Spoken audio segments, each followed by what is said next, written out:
YouTube పరిచర్య కోసము, మా చెరపాలెం సంఘ బిడ్డల కోసము, అక్కడ ఇక్కడ నెట్వర్క్ కోసము, అలాగే లైవ్లో వాక్యం ఉంటున్న వారి కోసము నన్ను కూడా దేవుడు మరుగుపరచులాగిన ప్రార్థన చేద్దాం.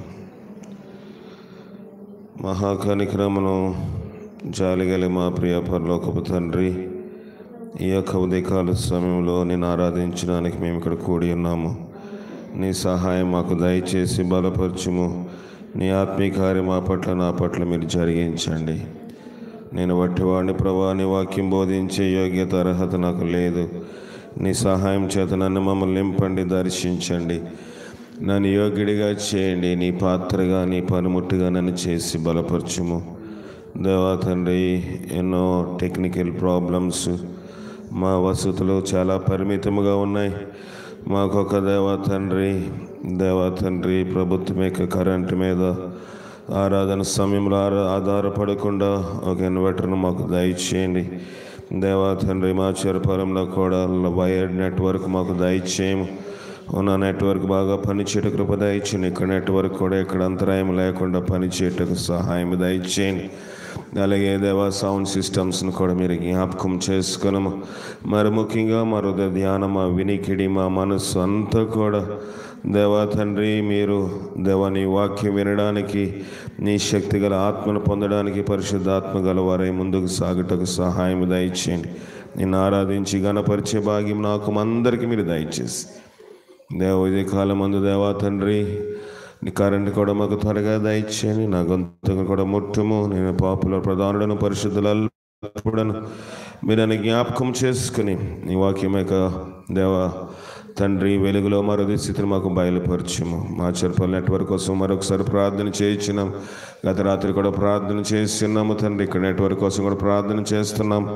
మీరే ప్రతిదీ దేవా తండ్రి అనుకూలముగాను దేవా మంచిగా ఉండుటకు సహాయం దయచేసి బలపరచుము. చీకటి అంధకారం మీద దూరపరిచి నీ సన్నిధి కాపుదలు నాతో మాతో ఉంచి మీరే దర్శించుమని క్రీస్తు ద్వారా వేడుకొనుచున్నాం పరమ తండ్రి, ఆమేన్.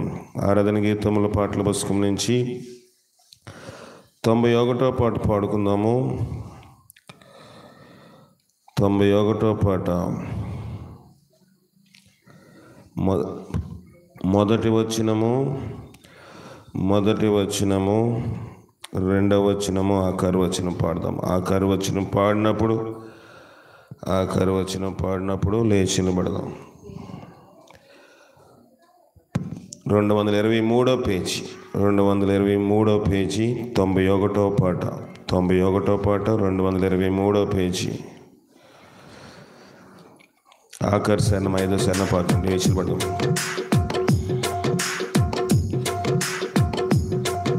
ఓ యేసు నీ ప్రేమ ఎంతో మహనీయమో, ఆకాశ తార పర్వత సముద్ర ములకన్న గొప్పది. ఆకాశ తార పర్వత సముద్ర ములకన్న గొప్పది. ఓ యేసు నీ ప్రేమ ఆగమ్యానందమే,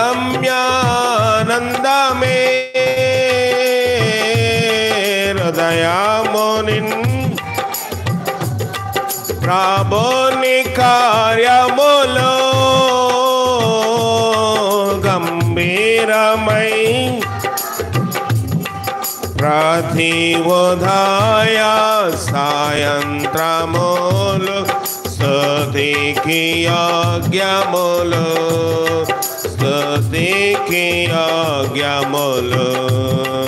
ప్రతి ఉదయ సాయంత్రములు స్తుతికి యోగ్యములు. ఓ యేసు నీ ప్రేమ సంకట సమయము సాగాలేకున్నాను, దయచూపు నా మీద అని నేను మొర్రపెట్టగా వింటినంటివి నా పెంచు దే తోడు నందు నంటివి తోడు నందు వింటినంటివి నా మొరక ముందే తోడు నందు నంటివి తోడు నందు నంటివి ఓ యేసు నీ ప్రేమ ఎంతో మహానీయమో నిలబడదాం అందరం ఆకాశ తార పర్వత సముద్ర ముల కన్నా గొప్పది ఆకాశ తార పర్వత సముద్ర ముల కన్నా గొప్పది ఓ యేసు నీ ప్రేమ 5 శరణం అందరూ ప్రార్థన పూర్వకంగా పాడుకుందాం దేవుని గృహములో అందరూ సదా స్తుతించెదను అందరూ సంపూర్ణ హృదయముతో సదా భజించెదను దేవుని గృహములో సదా సంపూర్ణ హృదయముతో సదా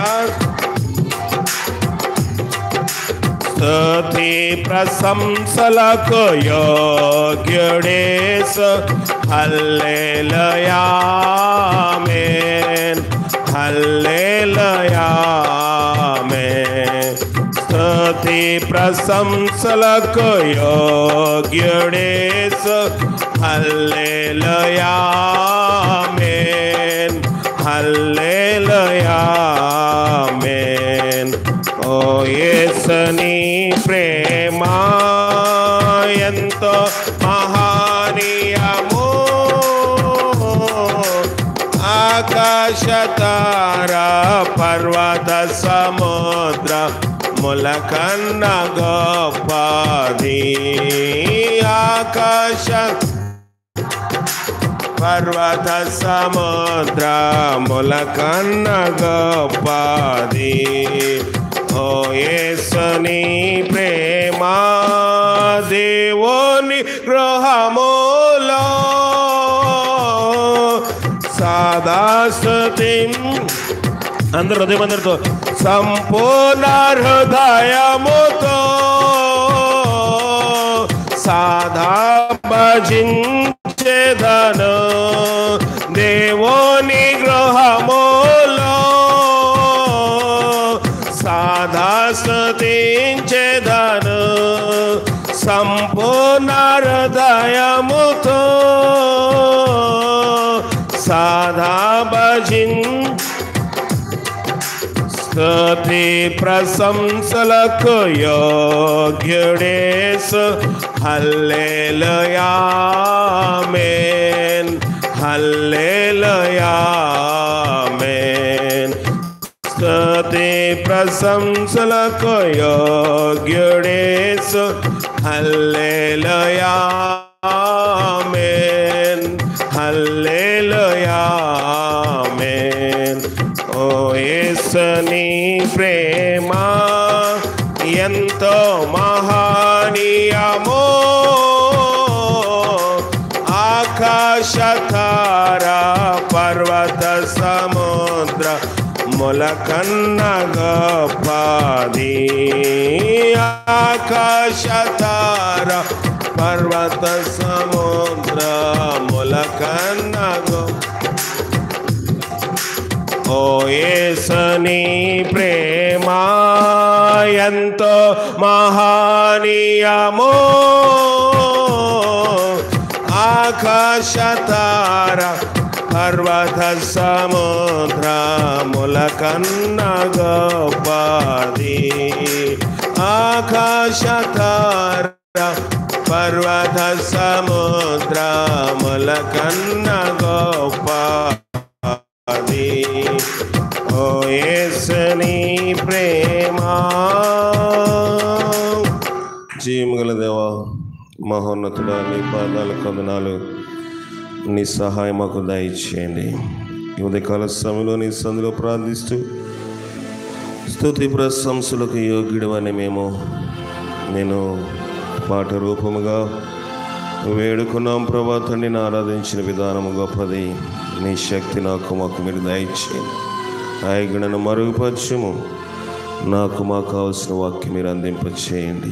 మమ్మల్ని అందరినీ కూడా నీ స్వాధీనంలో తీసుకుని నీ ఆత్మచేత నింపబడి నీ పరిశుద్ధాత్మను పొందుకునే మెట్టు మా అందరికీ మీరు దయచేయమని ఆయనను పూర్తిగా నీ సులువు చాటును మరుగుపరిచి సహవాసం యొక్క ప్రార్థన కాపుదల నీ బిడ్డలు కాచిన కన్నీరు తోడుగా ఉంచి మా యొక్క అడ్డులు ఆటంకములన్నీ తొలగించి కరెంట్ నెట్వర్క్ని అంతటిని కూడా దేవా మాకు అనుకూలపరిచి వాతావరణ యొక్క వేడిని కూడా తగ్గించి అవసరమైన చోట వర్షమును దయచేయమని క్రీస్తు ద్వారా వేడుకొనుచున్నాం తండ్రి. ఆమేన్. దయచేసి కూర్చోనండి. ప్రభువైన యేసుక్రీస్తు మీ అందరికీ వందనాలు. మా చెరుపాలెంలో ఉన్న బిడ్డలకు కూడా ప్రత్యేకమైన వందనము లైవ్ ద్వారా తెలియజేస్తూ ఉన్నాను. ఒకరికొకరు వందనాలు చెప్పుకోండి. వందనాలు వినబట్టలేదు. వందనాలు. సరే, మనము చదువుకున్న లేఖన భాగం గత కొన్ని వారముల నుంచి దావీదు యొక్క చరిత్రలో కొన్ని ఘట్టాలు మనము చూస్తూ ఉన్నాము. దావీదు సౌలు గురించి కొన్ని చూసాము. దావీదు సౌలును ఎలాగూ ఎదిరించాడో మనం గమనించాం. దావీదు సౌలు ఇద్దరు మామగారు అల్లుడైనప్పటికీ మామగారు అల్లుడి మీద పగబట్టి తరిమినప్పుడు దావీదు ఒకసారి గుహలో దాక్కుని అందులో సౌలుని కనుగొన్నట్లు మనం చూసాం. మరొకసారి దావీదు పర్వతం మీద ఉండి సౌలు టెంట్లో పడుకుంటే నీళ్ళు తిత్తే ఈటును దొంగిలించి తీసుకెళ్ళినట్లు మనము గమనించాం. అలాగే మనము ఇంకా మీకాలు యొక్క చరిత్ర, దావీదు తన భార్యతో పడిన ఇబ్బంది, ఆత్మీయంగా ఎలాగో భార్య విషయమై అతడు కలిగి ఉన్నాడో, భార్య చేసిన దాన్ని బట్టి మీకాలు ఎప్పటికీ కూడా ఫలములు లేకుండా గొడ్రాలుగా మిగిలిపోయిందో కూడా మనము చూసాం. కనుక ఈ దినము కూడా దావీదు తన కుమారుడితో పడుతున్న బాధ, మొదట మామగారితో పడుతున్న బాధ చూసాం, తర్వాత భార్యతో పడిన బాధ చూసాం, తర్వాత ఇప్పుడు కుమారుడితో పడిన బాధ చూస్తూ ఉన్నాము, తర్వాత శత్రువు గొలియాతుతో పడిన బాధ కూడా మనము పరిశీలన అనేక పర్యాయములు చేసాం కదా. కనుక ఇప్పుడు దావీదు ఉంచండి, బాగానే ఉంది సౌండ్, ఇంకేం కదపొద్దు. ఇప్పుడు దావీదు ఏం చేస్తున్నాడో మనం చూస్తూ ఉన్నాం. ఈ చరిత్రలోకి వెళ్ళకముందు కొంత ఉపోద్ఘాతము ప్రిఫేస్ నేను చెప్తాను. కుమారుడు పేరు ఏం పేరు? అబ్షాలోము. అబ్షాలోము ఎవరికి పుట్టాడు? ఇప్పుడు అబ్షాలోము ఎవరికి పుట్టాడు చెప్పండి? దావీదుకి పుట్టాడు. దావీదుకి కొంతమంది ఎక్కువ మంది భార్యలు ఉన్నారు. అబ్షాలోము అబీగయాలకు పుట్టినట్లుగా మనకి లేఖనము తెలియపరుస్తూ ఉంది. అబీగయాలు మొదటగా ఆమె వేరొకని యొక్క భార్య, తర్వాత అతడు చనిపోయిన తర్వాత అతనిని ఎవరు దావీదు వివాహం చేసుకున్నట్లుగా లేఖనం మనకి తెలియచేస్తూ ఉంది. అయితే ఇప్పుడు దావీదుకి కొడుక్కి యుద్ధము వస్తుంది. కారణం ఏంటి? దేనివల్ల యుద్ధము రావాల్సి వచ్చింది అంటే అదంతా ఇప్పుడు తిరిగేస్తే దాదాపుగా 14, 15, 16, 17, 18 అంటే ఇన్ని అధ్యాయాలు చెప్తేనే కానీ దాని చరిత్ర పూర్తి కాదు. దేవుని చిత్తమైతే ముగిస్తాను ఈ వారం, లేకపోతే మరొక వారం దాన్ని పరిశీలన చేద్దాం. దావీదు కుమారుడైన అబ్షాలోము. అబ్షాలోము గురించి బైబిల్ ఒక సౌందర్యవంతుడు అని చెప్పబడింది. ఆ మొక్కు చూద్దాం, అక్కడితో మొదలెడదాము. 14వ అధ్యాయం 25వ వచనము. ఇశ్రాయేలీలందరిలో అబ్షాలోమంతా సౌందర్యం గల, మైక్లో చదివితే చాలా మంచిది, చదవండి. ఒక్కడును లేడు, అరికాలు మొదలుకొని తల వరకు ఏ లోపము అతనిలో లేకపోయాను. తన తల వెంట్రుకలు సౌండ్ ఒక పాయింట్ తగ్గించండి. అది భారముగా ఉన్నందున ఏటేటా అతడు వాటిని కత్తిరించుచు వచ్చెను.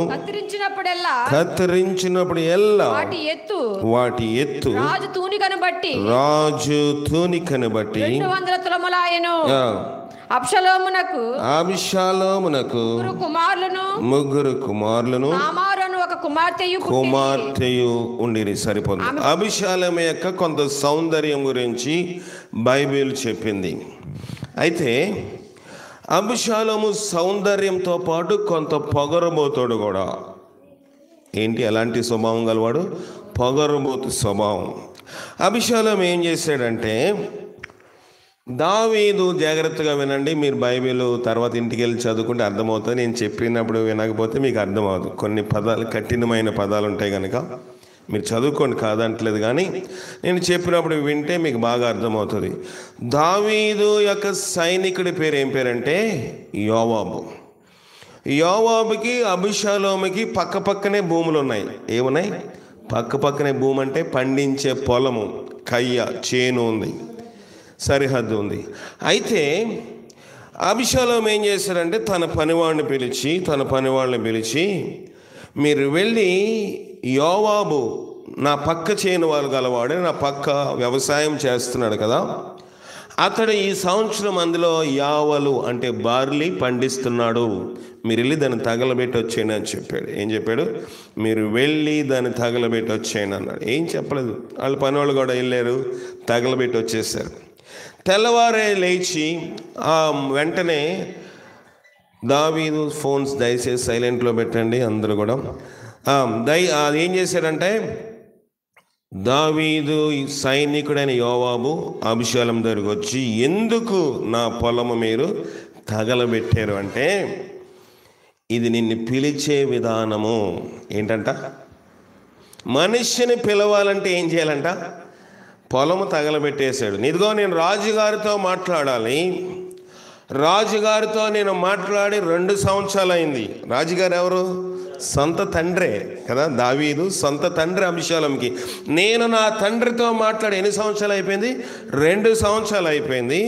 నేను మా పక్క ఊరు వదిలేసి ఈ ఊరు వచ్చానా లాభం లేదు. 2 సంవత్సరాల నుంచి సైన్యాధిపతి యోవాబు మీ రాజుగారికి చెప్పు అంటే నా తండ్రికి చెప్పని ఇండైరెక్ట్గా అభిషాలోము యోవాబు చెప్తే, యోవాబు వెళ్ళి రాజుగారికి చెప్పాడు. ఏమనంటే, రమ్మని చెప్పు కొడుకుని అని చెప్తే, ఇలాగ నీ కొడుకు బాధపడుతున్నాడు, నీ కొడుకు అభిషాలోము 2 సంవత్సరాల నుంచి నీ ముఖ దర్శనము చేయలేదంట, దానికోసం నా చేనులో ఉన్న యావలు బార్లీ తోటంతా ఏం చేశాడు? తగలబెట్టి మంట పెట్టేశాడు. ఏమి అని అడిగితే నేను పిలిపించడానికి ఇలాగూ చేశాను అన్నాడు. చూడండి 21వ వచనం, 14:31 యోవాబు చూచి లేచి అభిషాలోము ఇంటికి వచ్చి, నీ పనివారు నా చేలు తగలబెట్టరేమని అడగగా, అభిషాలోము యోవాబుతో ఇట్లనెను, గెషూరు నుండి నేను వచ్చిన ఫలమేమి మీ ద్వారా రాజుతో చెప్పుకొనుటకై రాజునద్దకు నిన్ను పంపవలనని నేను నిన్ను పిలిచి తిని. నీ ద్వారా రాజుకి చెప్పడానికి. అరే బాబు, యోవాబు రా అంటే వస్తాడా? రాడా? వస్తాడు. కానీ చెప్పాను కదా, అభిషాలోము ఎంత సౌందర్యవంతుడో హృదయము అంత అసౌందర్యము. మనుషులు రూపమును బట్టి మనము ఈ దినముల్లోని లవ్ అఫైర్స్ అంటే ప్రేమ కార్యకలాపాలు ఎలాగుంటాయంటే, పై రూపం చూసి చాలా సౌందర్యవంతుడు, చాలా బాగున్నాడు, ఈజ్ అన్ హ్యాండ్సమ్ అంటే బలాఢ్యుడు. లేకపోతే అమ్మాయిని చూసినప్పుడు మంచిగా ఆరోగ్యవంతుగా ఉంది, బలవంతురాలుగా ఉంది, శక్తివంతురాలుగా ఉంది, కొంచెం ఎర్రగా ఉంది, బుర్రగా ఉంది, కొంచెం జడ కూడా పొడవుగా ఉందని వివాహము చేసుకునే వాళ్ళు లేక పోలేదు. కానీ బాహ్య సౌందర్యమును ఇక్కడ మనం చూస్తూ ఉంటూనే ఒక సైన్యాధికారిని పిలిపించాలి అంటే అబిషాలోము ఉపయోగించినది ఏంటంటే అతను పొలము తగలబెడితే ఎలాగైనా వస్తాడు, లేకపోతే నాకు పని ఉందంటాడు, లేకపోతే నాకు తగాదా ఉందంటాడు, లేకపోతే నాకు ఖాళీ లేదంటాడు, లేకపోతే ఇవాళ నాకు అపాయింట్మెంట్ ఉందంటాడు. పొలము తగలబెడితే ఖచ్చితంగా నా ఇంటి దగ్గరికి అతడే వస్తాడు. చూడండి, హృదయము అన్నిటికంటే మోసకరమైనది, అది ఘోరమైన వ్యాధి కలది. మనుష్యుల ఎడల మనం ఎలాగో ప్రవర్తిస్తున్నాము, జనుల ఎడలా ప్రవర్తిస్తున్నాము, సమాజంలోని మనుషుల ఎడలా ప్రవర్తిస్తున్నాము, ఇంట్లో భార్య ఎడలా ప్రవర్తిస్తున్నాము, ఇంట్లో భర్త ఎడలా ప్రవర్తిస్తున్నాము, ఇంట్లో బిడ్డల ఎడలా ప్రవర్తిస్తున్నాము. జాగ్రత్తగా వినండి. ఇంట్లో తల్లిదండ్రుల ఎడలా ప్రవర్తిస్తున్నాము. కాలేజ్కి స్కూల్స్కి పోయేవాళ్ళు, స్కూల్లో ఉన్న టీచర్లు, లేదా కళాశాల కాలేజీలో ఉన్న లెక్చరర్లు, యూనివర్సిటీకి పోయేవాళ్ళు ప్రొఫెసర్లు ఎడల ఎలా ప్రవర్తిస్తున్నారు, గ్రామంలో ఉన్నవాళ్ళు, గ్రామం అధికారులు, గ్రామ పెద్దలు, లేకపోతే పెద్దలు గ్రామం ఎడల ఎలా ప్రవర్తిస్తున్నారు, సమాజం ఎట్టిపోతూ ఉంది. ఇక్కడ అబిషాలోము యొక్క హృదయము బహు కాఠిన్యము గలది కనుక ఈ విధంగా చెప్పినప్పుడు రాజు దగ్గరికి పిలిస్తే, రాజు పిలిచాడు. అబిషాలోము తండ్రి దగ్గరికి వెళ్ళాడు. రాజు అతన్ని కౌగిలించుకుని ముద్దు పెట్టుకున్నాడు. ఏమేమో మాట్లాడుకున్నారు. అబిషాలోము ఏం చేశాడు, తండ్రి దగ్గర నుంచి దర్శనము పొంది అపాయింట్మెంట్ తీసుకుని మాట్లాడవలసింది మాట్లాడి ఎక్కడికి వెళ్ళిపోయాడు. వెళ్ళిపోయి ఏం చేస్తూ ఉన్నాడంటే, వెళ్ళిపోయిన వాడు సరిగా లేడు. ఆ రోజు నుంచి ఒక గుర్రము తీసుకుని, ఒక గుర్రమును సిద్ధపరుచుకుని తన ఎదుట పరిగెత్తినగా 50 మంది బంటులను ఏర్పరచుకున్నాడు. స్థితిని మార్చుకున్నాడు, స్టేటస్. ఇప్పుడు రాజుగారి దగ్గర నుంచి ఎవరు వచ్చారు, కుమారుడు వచ్చాడంటే వాళ్ళిద్దరు ఏదో మాట్లాడుకున్నారు. వాళ్ళిద్దరూ మాట్లాడుకోకపోతే అబిషాలోము రథం ఎందుకు ఏర్పాటు చేసుకుంటాడు, అబిషాలోము బంట్రోతులను అంటే బాడీ గార్డ్స్ ఎందుకు ఏర్పాటు చేసుకుంటాడని ఎవరో కూడా అబిషాలోముకి అడ్డు చెప్పట్లేదు. ఒకటి రాజు కొడుకు అయినప్పటికీ 2 సంవత్సరాలు రాజుగారి దగ్గరికి రాజు కొడుకు అయిన అబిషాలోము వెళ్ళలేదు. ఇప్పుడు ఇంతకాలానికి రాజు కొడుకి ఎవరికి రాజుగారితో మాట్లాడే అవకాశం దొరికిన తర్వాత రాజు కొడుకైన అబిషాలోము తన జీవించే విధానము మార్చేసుకున్నాడంటే అందరూ ఏమనుకుంటారు చెప్పండి? ఖచ్చితంగా రాజుగారు ఇలా ఉండమని చెప్పుంటాడు అనుకున్నారు. ఇతడు బయటుండి ఎవరైనా రాజు దగ్గరికి వెళ్తూ ఉంటే, అయ్యా రాజు దగ్గరికి ఎందుకు వెళ్తున్నారు, అయ్యా మాకు ఈ సమస్య ఉంది, మీరు రాజు దగ్గరికి వెళ్ళండి, అక్కడ ఎవరు న్యాయం తీర్చేవాళ్ళు లేరు, నేను మీకు న్యాయం తీరుస్తాను. రాజు దగ్గరికి వెళ్తే మీ టైం వేస్ట్. కనుక రాజు గుమ్మము, రాజు కోట వెలుపల ఉంటూ రాజు దగ్గరికి పోయే వాళ్ళందరినీ ఆపి ఇతడే న్యాయము తీర్చేస్తా ఉన్నాడు. ఎవరు? అబిషాలోము. సంవత్సరముల దినములు గడిచిపోయి మనుషులందరూ అనుకున్నారు రాజుగారి దగ్గరికి అయితే మనం చేతులు కట్టుకొని దండలు కట్టుకొని రాజుగారు పిలిస్తేనే లోపలికి వెళ్ళాలి, ఎప్పుడు పిలుస్తాడో తెలియదు, పిలిచినా న్యాయం చేస్తాడో లేదో తెలియదు, ఏం జరుగుతుందో తెలియదు, పిలిచిన తర్వాత రమ్మంటాడు, మళ్ళీ తర్వాత రమ్మంటాడు. ఆయనకి అనేకమైన సమస్యలు ఉంటున్నాయి. దావీదు కన్నా అబిషాలోమే మెరుగు, దావీదు కన్నా అబిషాలోమే పర్వాలేదు, దావీదు కన్నా అబిషాలోముతో మన పనులన్నీ బయటే, కోట బయట అన్నీ అయిపోతున్నాయి అనుకుని ప్రజలందరూ అబిషాలోము గొప్పవాడు అని చెప్పడము మొదలుపెట్టారు. ఒకానొక దినమందు ఏం చేశాడంటే, ఈ అబిషాలోము ఎక్కడికి వెళ్తున్నాడంటే యెరూషలేములో ఉన్న ప్రాంతమునకు, ఆ పరిసర ప్రాంతాలకి వెళుతూ హెబ్రోనికి వెళ్తా ఉన్నాడు. అప్పుడు ఏమంటున్నాడు చూద్దాము. 17 4వ సంవత్సరములు 15:7 4 సంవత్సరములు జరిగిన మీదట అబిషాలోము రాజు నద్దకు వచ్చి, నీ దాసుడైన సిరియా దేశమునందలి గేషునందుండగా యెహోవా నన్ను యెరూషలేమునకు తిరిగి రప్పించినలా నేను ఆయనను సేవించదనని మొక్కుకున్నాను గనుక నేను హెబ్రోనునకు పోయి యెహోవాకు నేను మొక్కుబడి తీర్చుకుంటకు నాకు సెలవిమ్మని మనవి చేయగా రాజు అనగా దావీదు సముఖముగా పొమ్మని సుఖముగా పొమ్మని సెలవిచ్చెను గనుక అతడు లేచి హెబ్రోనునకు పోయెను. హెబ్రోను అనగా దేవుని యొక్క సన్నిధి ఉన్న స్థలము, యెరూషలేము ప్రాంతములో ఉన్న స్థలము. వెళ్ళేటప్పుడు ఎలాగెళ్తున్నాడో చూద్దాం. 10వ వచనం, అబీషాలోము మీరు బాకానాదము వినినప్పుడు అబీషాలోము హెబ్రోనులో ఏలుచున్నాడని కేకలు వేడని చెప్పుటకై ఇశ్రాయేలు గోత్రములన్నిటిని యొద్దకు వేగులు వారిని పంపెను.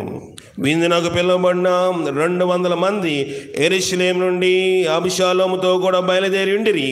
వీరు ఏమీ తెలియక యథార్థమైనతో వెళ్ళొచ్చుండిరి. మరియు బలి అర్పించవలనని అబీషాలోము అహీతోపేలు అను దావీదు యొక్క మంత్రి గీలో అనే వారు ఊర్లో నుండి పిలిపించుడు. అబీషాలోము దగ్గరకు వచ్చిన జనం మరి ఎక్కువగట చేత కుట్ర బహు బలమాయను.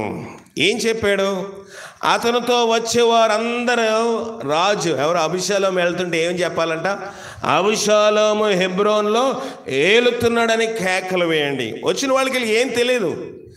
రాజుగారి మీద తండ్రి మీద విరోధముగా ఉన్నాడనే విషయము ఎవరికి తెలీదు. అందరూ పిలిచాడు. ఎంతమంది వచ్చారు? 200 మంది ఆ విందుకు వచ్చారంట. వీళ్ళందరూ ఎక్కడికి వెళ్తున్నారు? హెబ్రోనులోని యెరూషలేము ప్రాంతమునకు విందు చేసుకోవడానికి, దేవునికి బలర్పించడానికి వెళ్తూ ఉన్నారు. వీరందరూ రాజుగారు వెళ్తూ ఉంటే, లేదు ఎవరు క్షమించండి, అబీషాలోము వెళ్తూ ఉంటే అబీషాలోము హెబ్రోన్లో ఏలుచున్నాడని కేకలు, స్లోగన్స్ వేస్తూ ఉన్నారు.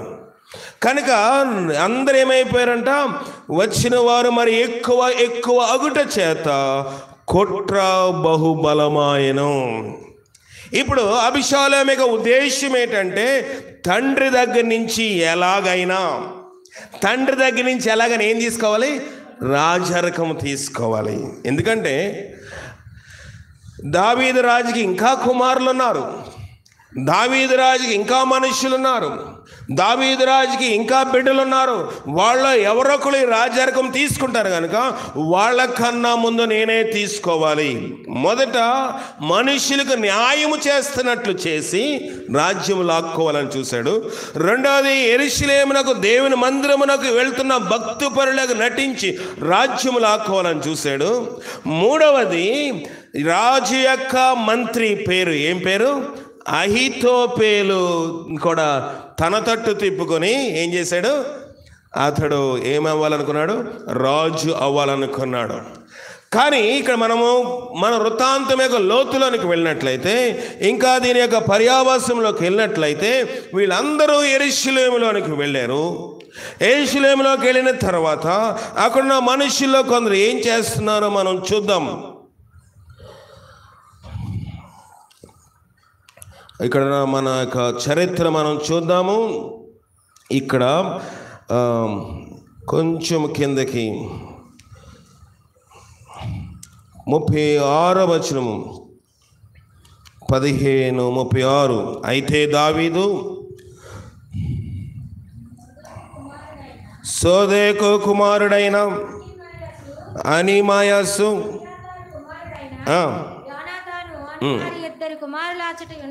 30వ వచనం చదవండి. అయితే దావీదు ఒలీవ చెట్ల కొండ ఎక్కుచు ఏడ్చుచు తల కప్పుకొని పాదరక్షలు లేకుండా కాలినడకన వెళ్ళుచు అతని ఎద్దునున్న జనులందరూ తలలు కప్పుకొని ఏడ్చుచు కొండ ఎక్కిరి. అంతలో ఒకడు వచ్చి అబీషాలోము చేసిన కుట్రలో అహీతోపేలు చేరి ఉన్నాడని దావీదునకు తెలియచేయగా దావీదు యెహోవా అహీతోపేలకు ఆలోచన చెడగొట్టమని ప్రార్థన చేశాను. దేవుని ఆరాధించు స్థలం ఒకటి ఆ కొండ మీద ఉండెను. ఆ రాచటికి రాగా అర్కీడైన హూషపై పై వస్త్రములు చింపుకొని తల మీద ధూళి పోసుకుని రాజు దర్శనము చేశాను. ముందు అబీషాలోము ప్రార్థన చేయడానికి వెళ్ళాడు. తర్వాత దావీదు కూడా వేరే కొండ, ఏ కొండ అంట? ఒలీవల కొండ, ఒలీవ చెట్ల కొండ. ఇదే కొండ మీద యేసుప్రభు వారు కూడా ప్రార్థన చేసినట్లు మనం చూస్తూ ఉన్నాం. అయితే దావీదు ఒలీవ చెట్ల కొండ ఎక్కుచు ఏడ్చుచు, దావీదు కూడా ప్రార్థన చేస్తూ ఏం చేశాడంటే ఏడుస్తూ ఎక్కుతా ఉన్నప్పుడు మధ్యలో ఒకడు చెప్పాడు, నీ మంత్రి గారి కూడా ఎవరి పక్షాన చేరాడు? అబీషాలోము పక్షమును చేరాడు అన్నప్పుడు దావీదు ఏమన్నాడు, యెహోవా అతని యొక్క ప్రణాళిక, అతని యొక్క ఆలోచన ఏం చేయాలంట, చెడగొట్టునుగా కానీ ప్రార్థన చేశాడు. దావీదు దైవికంగా నడుస్తూ ఉన్నాడు. దైవికంగా నడిచే సందర్భంలోనే ఎన్నో సంఘటనలు మనం చూస్తూ ఉన్నాము. దావీదు బాల్యము, జాగ్రత్తగా వినండి, దావీదు బాల్యములోని గొర్రెలు కాస్తా ఉన్నప్పుడు సింహము ఎలుగుబంటి వచ్చింది, జయించాడు. కొన్ని దినములు అయిన తర్వాత యుద్ధంలోనికి వెళ్ళాడు. యుద్ధంలోనికి వెళ్ళినప్పుడు అక్కడ చూసినప్పుడు ఏం చేశాడు, గొలియాతుని జయించాడు. తర్వాత దురాత్మ ఎవరి మీదకి వచ్చింది? సౌలు మీదకి వస్తే సౌలు మీద ఉన్న దురాత్మను పోగొట్టుకోవడానికి ఏం చేశాడు దావీదు? వీణ వాయించాడు. ఎలాగ వాయించాడు? ప్రావీణ్యము గలవాడుగా వాయించాడు. తర్వాత ఏం జరిగింది? తర్వాత వాయిస్తూ ఉన్నప్పుడు తన భార్య మీకాలంది, ఈడే మనుషుడు రా బాబు, వీడే మనుషుడు, డ్యాన్సులు వేస్తున్నాడు, అది చేస్తున్నాడు, ఇది ఏ రాజు తగ్గట్టు ఉండాలి కదా, కొంత హుందాగా ఉండాలి కదని ఆమె ఏం చేసింది? హృదయంలో ఆమెతనని నీచపరిచింది. దాని విషయమై దావీదు ఎలాంటి పట్టింపు లేడు. ఇలాగా జీవితం అంతా ఒక పోరాటంతో సాగుతూ ఉన్నాడు దావీదు. ఇప్పుడు సొంత కొడుకు దూరం అయితే సైన్యంలో ఉన్నవారు, రాజ్యంలో ఉన్నవారు కూడా క్రమేపీ అందరూ దూరం అయిపోతే మనమైతే ఎందుకు వచ్చిందండి? జీవితం అంతా కష్టమే. ఏ రోజు కూడా నాకు సుఖం లేదు, ఏ రోజు నేను బాధపడిన దినము లేదు, ఏ రోజు నేను ఏడవని దినము లేదు, ఏ రోజు నేను సుఖంగా పడుకునే దినము లేదు, ఏ రోజు నేను ఆలోచించకుండా నిద్రపోయిన రాత్రి లేదు. కానీ ఎందుకు వచ్చింది ఈ బ్రతుకు? నేను చచ్చిపోతే మంచిది, నా పుట్టికే మంచిది కాదు, నా తల్లిదండ్రులు ఏమంటూ కన్నారో నాకు తెలియదు, నాకు ఏమంటూ వివాహం చేస్తారో నాకు తెలియదు, ఏమంటూ నన్ను కట్టబెట్టారో తెలియదు, లేకపోతే ఏమంటూ నన్ను చదివించారో తెలియదు. అలాంటప్పుడు నన్ను కన్నడం ఎందుకు? ఏదో అప్పనంగా వచ్చాడని అల్లుడికి కట్టబెట్టేశారు నన్ను. ఎన్ని మాటలు మాట్లాడతాము? చిన్న బాధలు మనం సహించుకోలేము. దావీదు బ్రతికంతా ఒక కష్టము, ప్రతి కష్టములో జయిస్తూ ప్రతి కష్టం వచ్చినప్పుడు ఎవరి మీద ఆనుకున్నాడు? దేవుని మీద ఆనుకుంటూ ఉన్నాడు. కష్టము లేకపోతే దాంట్లో ఉల్లాసం ఉండదు. కష్టం వచ్చింది, ప్రార్థన చేసాము, జయం పొందామనుకోండి, దాంట్లో ఉన్న తృప్తి మనకు తెలియదు. మనం అనుకుంటాము సాఫీగా సాగిపోవాలి. క్రైస్తవ జీవితం ఒక హైవే కాదు, రహదారి కాదు, ఒక రాజమార్గము కాదు. రాజమార్గంలోని ఎవరైనా బండి నడిపేయచ్చు, ఎంత స్పీడ్లో అయినా వెళ్ళిపోవచ్చు. కానీ మలుపులు, వంకర టింకర్లు ఉన్న దారిలోని బండి కానీ, కారు కానీ, సైకిల్ కానీ తొక్కాలంటే సులభంగా ఉంటుందా? ఉండదు. అడుగడిగినే వంపు వస్తూ ఉంది, బ్రేక్ వేయాలి. బ్రేక్ వేయకపోతే టర్నింగ్ మనం తిప్పలేం, మలుపు తిప్పలేం. మలుపు తిప్పలేకపోతే వెళ్ళి అక్కడున్న గోర్చీలోనో, ఆ గుంటలోనో, గోతులోనో పడిపోతాం. కనుక క్రైస్తవ జీవితము సాఫీ హైవే కాదు, రాజ్యమార్గము కాదు, రహదారి కాదు. దేవుని మాటలో దేవుని వాక్యం సెలవిస్తుంది, ఇరుకైన మార్గము నువ్వేం చేసుకోవాలి? ఎంచుకోవాలి. దావీదు జీవితంలో ప్రతి అడుగు ఇరికే. ప్రతి జీవితంలో భార్య సహకారం లేదు, బిడ్డల సహకారం లేదు, బిడ్డల మధ్యన కలహములు. తర్వాత కొన్ని దినములు చూస్తే తన యొక్క మాంగారుతో ఇబ్బంది పడతా ఉన్నాడు. కొన్ని దినములు ఏదో ఒక రోజు తండ్రి చెప్పాడు. ఎవరు చెప్పాడు? దావీదు పిలిచి, బాబు కొన్ని జున్ను ముద్దలు, జున్నుగడ్డలు ఉన్నాయి, అవి మీ యొక్క ఎవరికి మీ యొక్క అన్నలు పని చేస్తున్నారు కదా, వాళ్ళ సైన్యాధికారికి గిఫ్ట్గా ఇచ్చి మీరేం చేయండి, రొట్టె ముక్కలు తినమని వాళ్ళ కోసం క్యారేజ్ మోసుకుని వెళ్తే, అరే నీకేం పని రా, నువ్వు గర్విస్తుడు కనుక యుద్ధం చూడాలని ఇంటి దగ్గర ఉన్న మందని వేరే వాళ్ళకి అప్పచెప్పి వచ్చేసేవన్నారు. ఎవరో సొంత అన్నదమ్ములు అన్నం తీసుకొచ్చిన వాడిని దూషించారు. ఎక్కడైనా దావీదు జీవితంలోని సుఖం ఉన్నట్లు ఎప్పుడు నాకు కనబడదు. కనుక పోరాటము చేస్తూ ఉంటే ఇప్పుడు సైన్యాధికారి వెళ్ళిపోయి ఏం చేస్తూ ఉన్నాడంటే అతనికి సలహా ఇస్తూ ఉంటే ఇప్పుడు ఏమైందంటే అక్కడ ఇంకొక సంఘటన జరిగింది, మధ్యలో ఇంకొక వృత్తాంతము జరిగింది. అంతకుముందు రాజు ఎవరు? దావీదు కన్నా ముందు రాజు ఎవరు? సౌలు రాజు. సౌలు బిడ్డలు చనిపోయిన తర్వాత అతని ఇంట్లో ఒకే ఒకడున్నాడు, మిగిలిపోయినవాడు. అతని పేరు మెఫీబోషెతు. అతను కూడా కుంటివాడు, గుడ్డివాడు అయిపోవడం వల్ల అతనికి ఏమీ పిల్లలు బిడ్డలు లేరు. అతను చనిపోయాడు. ఇప్పుడు ఆస్తి ఎవరికి చెందాలి? ఆ పనోడికి చెంతది. ఇతను ఏం చేశాడంటే, అందులో ఒక పనోడు వచ్చి, అతని పేరు మాకీరు వచ్చి షీబా వచ్చి ఏం చేశాడంటే, చూడండి 16వ అధ్యాయము 1వ వచనం. దావీదు కొండ శిఖరం అవతల కొంచెం దూరం వెళ్ళిన తర్వాత మెఫీబోషెతు సేవకుడైన షీబా గంతలు కట్టిన 2 గాడిదలు తీసుకుని వచ్చిన 200 రొట్టెలను 3 ఆడలను తిత్తి ఒకటి వాటి మీద వేసి ఉండెను. ఎందుకు తెచ్చితమని సేబాను అడగగా సేబా గాడిదలు రాజు ఇంటివారు. సరే, ఇదంతా మనం వృత్తాంతం చదవడానికి సమయం లేదు, కానీ ఇప్పుడు మధ్యలో వృత్తాంతం ఏంటంటే, రాజుగారి ఆస్తి ఎవరికి చెందాలి? ఇప్పుడు ఎవరూ లేరు కనుక షీబాకే చెందాలి. అయ్యా మెఫీబోషెతు కూడా చచ్చిపోయాడు, అతను కూడా లేడు, ఈ ఆస్తి ఏం చేయమంటామంటే, నిశ్చయంగా అది నీ వశం అవుతుందని రాజుగారు వాగ్దానం చేశాడు. డాక్యుమెంట్ తీసుకొస్తే సంతకం పెట్టేశాడు. సౌలు యొక్క ఆస్తి ఎవరికి వెళ్ళిపోయింది? ఇప్పుడు పనివాడైన షీబాకి వెళ్ళిపోయింది. దీన్ని ఒకడు చూస్తూ ఉన్నాడు, వీడు ఏదో లంచము తీసుకుని వీడికి నచ్చినట్లు షీబాకి ఇచ్చేసాడని రాజుగారి పక్కన ఇటుపక్కన నడుస్తూ ఉన్నారు. ఇటుపక్కన కొంతమంది నడుస్తూ ఉంటే వెనకాతల ఇసుక కొంత రాళ్ళు విసురుతూ ఉంటే అక్కడ సైన్యంలో ఉన్న వారందరికీ ఏమొచ్చేసింది? కోపం వచ్చింది. అయితే అయ్యా నేను అతను చంపేస్తాను, అతను వేసేస్తాను, చంపేస్తాను, లేపేస్తానంటే దావీదు ఏమంటున్నాడు చూడండి. 12వ వచనం 16-12. యెహోవా నా శ్రమను లక్ష్యపెట్టినేమో, వాడి పలికిన శాపమునకు బదులుగా యెహోవా నాకు మేలు చేయనేమో. అంతటి దావీదు అతని వారు మార్గమున వెళ్ళిపోయిరి. చూడండి 11వ వచనము. నా కడుపున పుట్టిన నా కుమారుడే నా ప్రాణము తీర్చుండగా ఈ బెన్యామీనుడి ఈ ప్రకారము చేయట ఏమి ఆశ్చర్యము? వాని జోలికి మానుడి, యెహోవానికి సెలవిచ్చి ఉన్నాడు గనుక వాణ్ణి శపించనివ్వండి, కొట్టనివ్వండి, తిట్టనివ్వండి. దేవుడు ఆజ్ఞ ఇచ్చాడేమో, నా కడుపున పుట్టిన కొడుకే నాకు విరోధమయ్యాడు.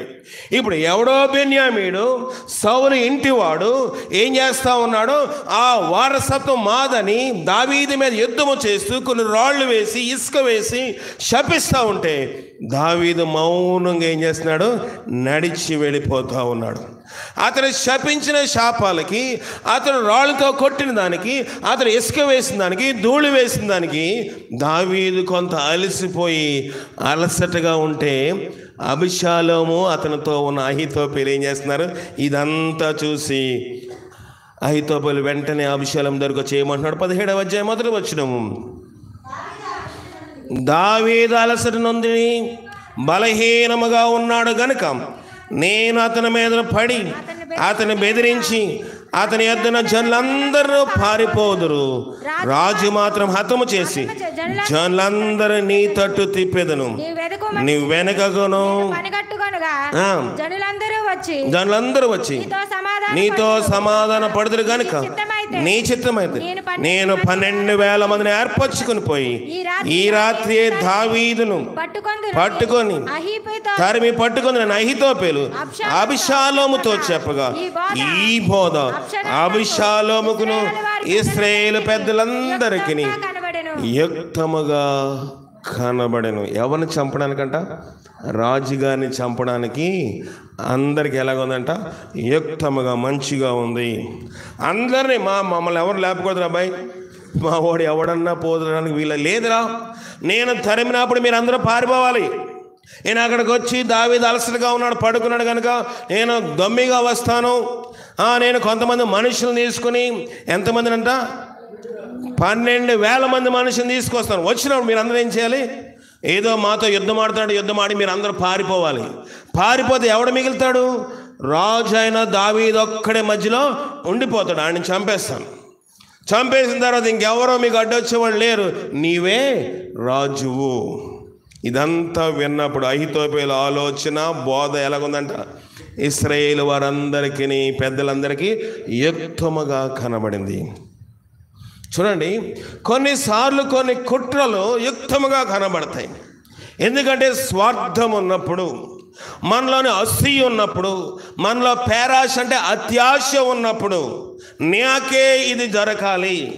ఇప్పుడు యోవాబు చేస్తున్న ఆలోచన చాలా బలమైనది. యోవాబు ఒక మంత్రి కనుక అతను చేసిన ఏ ప్రణాళికైనా తిరిగిలేదు కనుక యోవాబు మాటను బట్టి అబీషాలోము ముందుకు వెళ్ళాడు. కానీ దావీదు అంతకన్నా తెలివైనవాడు. దావీదుని ఇంకొక మనిషిని ఎవరి దగ్గరికి పంపించాడు? అబీషాలోము దగ్గరికి పంపించాడు. అతని పేరు హూషై. హూషైని పంపించి, అయ్యే బాబు హూషై, నువ్వు నావాడు కాదన్నట్టుగా వెళ్ళి వేషం వేసి మాట్లాడు. ఏమంటే, అయ్యే బాబు, మీ తండ్రితో నాకు పని అవట్లేదు, మీ తండ్రికి ఎంతో నమ్మకంగా ఉన్నాను, నాకేం చేయట్లేదు, మీ తండ్రికి ఎంత నమ్మకంగా ఉన్నానో నీకు అంతే నమ్మకంగా ఉంటాను, నీ మాట వింటాను అన్నట్లుగా వెళ్ళి మాట్లాడమంటే హూషై ఎక్కడికి వెళ్ళాడు? దావీదును వదిలి కొడుకు దగ్గరికి వెళ్ళి మాట్లాడుతూ ఉంటే, ఇప్పుడు అందరూ మాట ముందు ఎవరి మాట విన్నాడు? అబీషాలోము అహీతోపెలు మాట విన్నాడు. ఇప్పుడు ఎవరి మాట విన్నాడు? హూషై మాట విన్నాడు. ఇప్పుడు హూషై చెప్పిన మాట ఎలాగుందంటే 14వ వచనం, 17-14. అబీషాలోము ఇశ్రాయేలు వారందరూ ఈ మాట విని అర్కీయుడగు హూషై చెప్పిన ఆలోచన అహీతోపెలు చెప్పినదంటే యుక్తమని ఒప్పుకొని, ఏలనగా యెహోవా అబీషాలోము మీదకి ఉపద్రవము రప్పించ గల్లందులకై అహీతోపెలు చేసిన యుక్తిగల ఆలోచనను వ్యర్థము చేయ నిశ్చయించునెను. ఇప్పుడు కొడుకు అబీషాలోము ఎవరి మాట వింటున్నాడు? హూషై మాట వింటున్నాడు. అంతవరకు ఎవరి మాట విన్నాడు? జాగ్రత్తగా వినండి. అహీతోపెలు మాట విన్నాడు. అహీతోపెలు ప్లాన్ సక్సెస్ అయిపోతుంది, 100% సక్సెస్ అవుతుంది. ఎందుకంటే అతడు చాలా తెలివైనవాడు. ఇప్పుడు హూషై ప్లాన్ కూడా సక్సెస్ అవుతుంది. కానీ హూషై అబీషాలోముతో ఉన్నాడు, కానీ అబీషాలోము యొక్క సంబంధిగా లేడు, మారువేషంలో ఉన్నాడు, అబీషాలోముకు దగ్గరగా ఉన్నట్లుగా ఉన్నాడు. కనుక హూషై ఒక మాట చెప్పాడు, రేయ్, హూషై అన్నవాడు మా తండ్రికి స్నేహితుడు, ప్రాణప్రియుడు కనుక ఎవరి మాట? అహీతోపెలు మాట కన్నా హూషై మాట వింటే మా తండ్రి ఎప్పుడు పడుకుంటాడో, ఎప్పుడు బాత్రూమ్కి వెళ్తాడో, ఎప్పుడు బ్రష్ చేస్తాడో అన్నీ తెలిసిపోతాయి. కనుక ఎవరి మాట విందాము? హూషై మాట విందాము. ఇప్పుడు అహీతోపెలుకి ఏమొచ్చేసింది? కోపం వచ్చేసి, బాధ వచ్చి ఏం చేస్తా ఉన్నాడు చూడండి, 23వ వచనము. అహీతోపెలు తన చెప్పిన ఆలోచన జరగపోవుట చూచి గాడిదకు గంత కట్టి ఎక్కి తన ఊరున తన ఇంటికి పోయి తన ఇల్లు చక్కబెట్టుకుని ఊరి పోసుకుని చనిపోయాడు.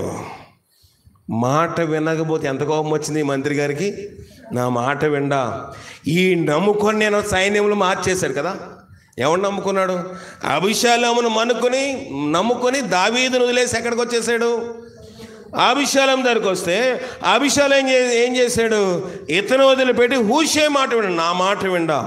హూషై మంత్రి కాదు, ఏదో సేవకుడు, కానీ స్నేహితుడు, కానీ నేను మంత్రివర్గంలో ఉన్నవాడిని, నాకు అన్నీ తెలుసు కనుక నా మాట నమ్ముకుంటాడంటే ఇతను నా మాట వినకుండా నాకు వినకుండా చేశాడు. కనుక గాడిది గంత కట్టి ఇంటికి వచ్చేసి ఇండ్లంతా చక్కబెట్టాడు, ఎవరెవరికి ఏం రాయాలో రాసేసాడు, ఎక్కడెక్కడ ఏం డబ్బు ఉందో చెప్పేశాడు, ఏ బ్యాంకులో ఎంత ఖాతా ఉందో ఇల్లంతా ఏం చేశాడంట?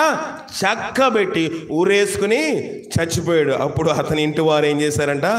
ఆ జనులు అతన్ని తండ్రి సమాధి వద్ద పాతి పెట్టేశారు. మొదటగా దేవుడు ఒక ఆలోచన పడగొట్టాలంటే ఆలోచన చెప్పిన వాడిని ముందేం చేశాడు? పడగొట్టేశాడు. అహీతోపెలు ఆలోచన ఇంకా లేదు. ఎందుకంటే హూషై చెప్పిన ఆలోచన సక్సెస్ అవ్వకపోతే నెక్స్ట్ అబీషాలోము ఎవరి మీద అనుకుంటాడు? అబీషాలోము మాట వింటాడు. కనుక దేవుడు ఏం చేశాడు? ఎవరి మాట? అహీతోపెలు మాట వింటాడు. కనుక అహీతోపెలు తానంతట తానే మరణమయ్యేటట్లు దేవుడే చేసేనని బైబిల్ చెప్తా ఉంది. దేవుడు అబీషాలోము ఏం చేలుకున్నాడంట? అబీషాలోమును దేవుడు ఏం చేస్తున్నాడు? ఉపద్రవమును. అబీషాలోము మీదకి ఉప్పుని లేక, అబీషాలోము మీదకి శాపము, అబీషాలోము మీదకి దేవుని ఉగ్రత రావాలని ఉంది. కనుక అబిషాలోము మొదటి వాడైన అహీతోపెలు మాట వినకుండా చేసిన వాడు దేవుడే. హూషై మాట వినేటట్లు చేసింది దేవుడే. అబిషాలోము యొక్క మొదటి వాడైన అహీతోపెలు ఉరి పెట్టుకున్నట్లు చేసింది కూడా దేవుడే. చూడండి, నీకు విరోధముగా రూపింపబడిన ఏ ఆయుధమైనను వర్ధిల్లదు. మనం అనుకుంటాము, అయ్యో ఈ కష్టం వచ్చేసింది. దావీదు పరుగు పరున యుద్ధానికి వెళ్ళిపోయాడా? వెళ్ళలేదు. ప్రభువా అని ప్రార్థన చేశాడు. ప్రభువా, నా కొడుకే నాకు దూరం అయ్యాడు. ఈ బెన్యామీనుడు సౌలు వంశస్థుడు, ఈ కుటుంబీకు నా మీద ధూళేస్తే ఏంటి, నా మీద ఇసుకేస్తే ఏంటి, నా మీద రాళ్ళు వేస్తే ఏంటి, ఏమైతే ఏంటి? దేవుడు అతనికి సెలవు ఇచ్చాడు. దూషించని, ఎంతకాలం దూషిస్తాడో దూషించని. అతని దోషణలకి, అతను కొట్టిన దాన్ని బట్టి, అతను తిట్టిన దాన్ని బట్టి, అతను శపించిన దాన్ని బట్టి దావీదు అలసిపోయాడు. యుద్ధానికి కూడా వెళ్ళలేదు.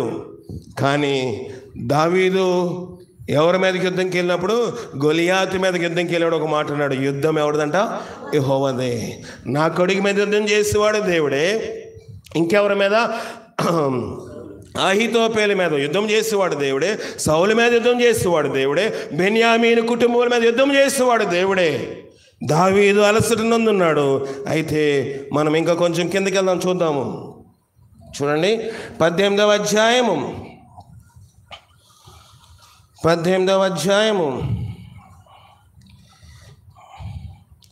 9వ వచనము. అబిషాలోము కంచరగాడి మీద ఎక్కిపోవచ్చు, దావీదు సేవకులకు ఎదురాయను.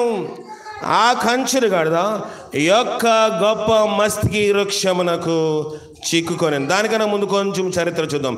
అయితే ఈ మధ్యలోని హూషై చెప్పిన ఆలోచన అందరికీ బాగుంది.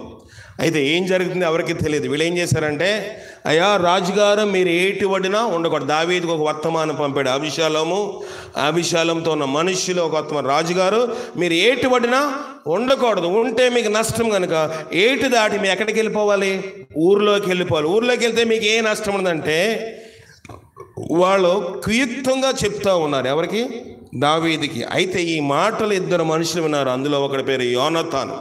వీళ్ళు వినిన తర్వాత వీళ్ళు ఎన్న మాట ఇంకొకరు కూడా వినేశారు. ఎవరు? యోనాతాను, ఇంకొక యవనస్తుడు ఏం చేశారంటే, వీళ్ళు మాట్లాడుకున్న మాటలు వినేశారు. వినేసిన తర్వాత ఈ వింటున్నట్లుగా ఇంకొకటి చూశాడు. ఎవరు? అబిషాలోము సైన్యంలో ఉన్నవాడు. ఇప్పుడు ఏం జరిగిందంటే, వీళ్ళు త్వరగా ఒక ఇంటికి వచ్చేసారు. ఇంటికి వస్తే ఆ ఇంటి ముందు ఏముందంట? పెద్ద బావి ఉంది. పెద్ద బావి ఉంటే మీ ఇల్లాలు ఏం చేస్తుంటే, మీరు త్వరగా ఏం చేయాలి? ఆ బావిలోకి దిగిపడి. మనలాంటి బావులు నీళ్ళు కాదు, మన చిన్నవి వ్యవసాయ బావులు. ఆ రోజుల్లో ఇంట్లో పెద్ద బావులు ఉండేవి కనుక చాలా పెద్ద బావి, దానికి మెట్లు ఉంటాయి కనుక త్వరగా నూతులోనికి వీళ్ళు దిగిపోయారు. దిగిపోయిన తర్వాత ఏం చేస్తుందంటే, ఒక గుడ్డ తీసుకుంది. ఏం గుడ్డ అంటే అది? అమ్మా, గుడ్డ పేరు అక్కడ రాయబడి ఉంది, మనం చూద్దాము.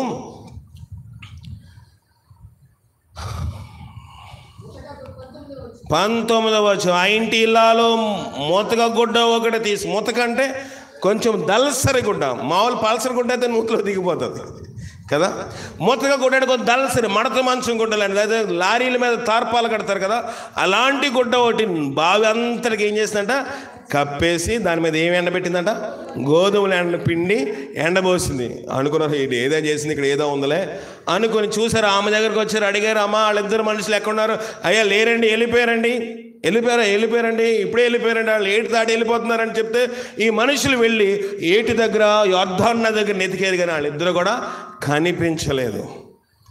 ఆ తర్వాత వాళ్ళు వెళ్ళిపోయిన తర్వాత ముసుగు తీసి ఎక్కడికి వచ్చేసారు? బావిలోంచి బయటకు వచ్చి దావీదు దగ్గరికి వెళ్ళి ఈ సమాచారం అంతా చెప్పారు. ఇదిగో నీ కొడుకుతో ఉన్న సైన్యము ఇలాగ నీ మీద కుట్ర చేస్తూ ఉన్నారు, అది మేము విని ఉన్నాము. మధ్యలో మమ్మల్ని చంపాలని చూశారు, మేము త్వరగా బావిలో దాక్కున్నాము అని చెప్పి వాళ్ళు ఏం చేశారు? ఆ సమాచారం అంతా దావీదుకి చెప్పారు. ఆ రాత్రి అందరూ ఏం చేశారంట?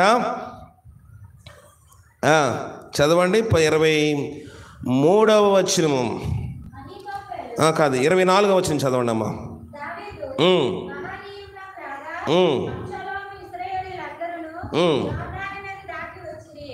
అబ్షాలోము యావాబునకు 22వ వచనం చదవండి. దావీదును దావీదును అతని యొద్దన జనులందరూ లేచి యోర్దా నది దాటి తెల్లవారినప్పటికీ నది దాటకుండి వాడు ఒక్కడు లేడు. అందరూ నది దాటి అవతలకి వెళ్ళిపోయారు.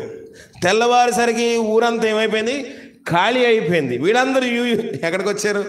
ఊర్లోకి యుద్ధం చేద్దాం, అందరూ ఊర్లోనే ఉంటారని వీళ్ళ చుట్టుముట్టేశారు. ఎంత ఆ యొక్క ప్రాంతము, ఆ ప్రదేశం, ఆ పట్టణం అందరినీ చుట్టుముట్టారు.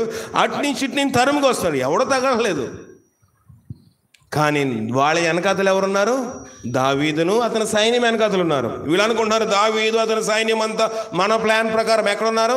ఊర్లోనే ఉన్నారు. నలుదిక్కుల్లో మనం చుట్టుముడితే ఖచ్చితంగా అందరూ దొరికేస్తారు. దొరికిన వాళ్ళని ముందు దావీదుని చంపేస్తాము, అతని ముఖ్యులను చంపేద్దాం అనుకున్నారు. కానీ పని అవ్వలేదు. అందరూ తెల్లవారేసరికి అందరూ నది దాటి వెళ్ళిపోయారు. యుద్ధం ఎక్కువైపోయింది. యోవాబు యొక్క సైన్యం వెనకాలని తరుముకు వస్తూ ఉన్నారు. దావీదు యొక్క సైన్యం తరుముకు వస్తూ ఉన్నారు. అబీషాలోం వాళ్ళందరూ కూడా ఉన్నారు. అబీషాలోం అప్పుడు ఏం చేస్తున్నాడు? యుద్ధంలో ఓడిపోతూ ఉంటే ఏం చేస్తున్నాడు చూడండి. 9వ వచనం 18-9 చదువుదాము. అబీషాలోము కంచరగాడిద మీద ఎక్కి పోవచ్చు దావీదు సేవకులకు ఎదురాయను.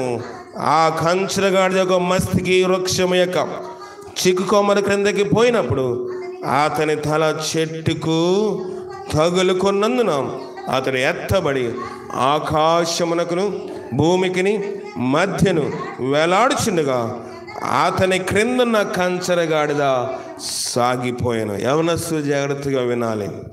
ఆలోచన ఎవరు ఆలోచన తీసుకున్నారు? అహీతోపెల ఆలోచన. ఎవరు ఆలోచన తీసుకున్నారు? యవనస్తులైన వారు. అయా పలానా ఫ్రెండ్ చెప్పాడండి.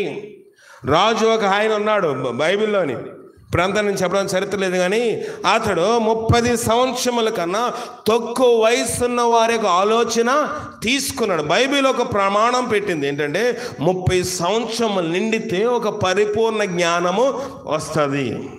30 సంవత్సరాలు నిండక ముందే నాకు మీసం వచ్చింది కనుక, నేను నిక్కర వదిలేసి ఫ్యాంట్ వేసుకుంటున్నాను కనుక నాకు అన్నీ తెలుసని యవనస్తులు అబీషాలోములాగా అనుకుంటారు. అబీషాలోంకి ఏంటంట? ఏముంది? ఉంగరాలు జుత్తుంది కదా. ఉంగరాలు జుత్తున్న రాజుగారి లాగా పరిగెడతా ఉన్నాడు. హెయిర్ స్టైల్ని బట్టి గర్వం వచ్చింది. ఎవరికి? అబీషాలోంకి. యవనస్తులు ఈ దినాల్లో హెయిర్ స్టైల్ని బట్టి గర్వం కదా. ముఖం ఫోటోలు ఉండవు, పక్క ఫోటోలే ఉంటాయి కదా. ఎందుకంటే వాళ్ళ ముఖం చూపించుకోదగ్గట్టుగా లేదు, మరి ఇష్టం అవ్వట్లేదేమో. కానీ పక్కన ఎంతవరకు మంగళాయన బాగా షేవ్ చేశాడో దాని భాగమే చూపిస్తారు. హెయిర్ స్టైల్ బట్టి గర్వించినవాడు ఎవరంట? అబీషాలోం. యవనస్తులు మీరు జాగ్రత్తగా వినాలి. లైవ్లో వింటున్నవారు కానీ, ఇక్కడ కూర్చున్నవారు కానీ, మా చెరుపల వారు కానీ, మన యొక్క హెయిర్ స్టైల్ని బట్టి, మన అందంను బట్టి, మన సౌందర్యాన్ని బట్టి, మన శరీర ఆకృతిని బట్టి మనం గర్వించకూడదు. అబీషాలోము రెండోది ఏంటంటే ఆలోచనను బట్టి నా దగ్గర ఉన్న వాళ్ళు బలమైన వాళ్ళు, నా దగ్గర ఆలోచించేవాళ్ళు ఎక్స్పర్ట్స్, నా దగ్గర ఆలోచించే నా తండ్రినే కాదని నా దగ్గరకు వచ్చారంటే నేను ఎంత జ్ఞానున్నా అనుకున్నారు.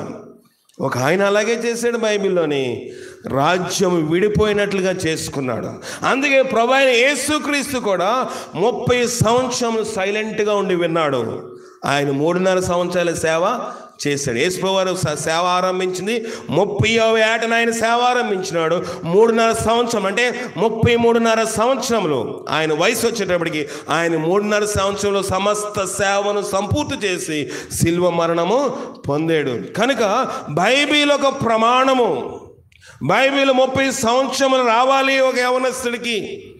యవనస్తురాలికి ఒక ఆలోచన తీసుకోవాలంటే, సమాజంలో ఒక నిర్ణయం తీసుకోవాలంటే 30 సంవత్సరాలు వస్తే సంపూర్ణ జ్ఞానం ఉంటుంది. యేసుప్రభు అంతటి వాడే 30 సంవత్సరాలు వచ్చే వరకు ఎక్కడుండేవాడంట? ఎవరు తల్లిదండ్రుల దగ్గర. యెరూషలేము వెళ్ళినప్పుడు మత పెద్దల దగ్గర కూర్చొని వాళ్ళన్ని బోధలు అడిగి తెలుసుకునేవాడు. యేసుప్రభు తెలీదా? దేవుని దయందును మనుషుల దయందును వర్ధిల్లుచుండెను.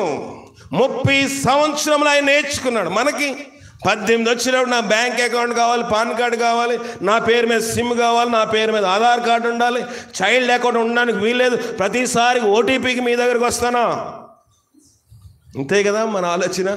18 సంవత్సరాలు వచ్చేసరికి నేను పెరిగిపోయాను, నేను పెద్దవాడిని అయిపోయాను, నేను పెద్దదాన్ని అయిపోయాను, ఇంక ప్రతిదానికి మీ మీద ఆడుకోవడం, మీకేం తెలుసు? అంతేనా?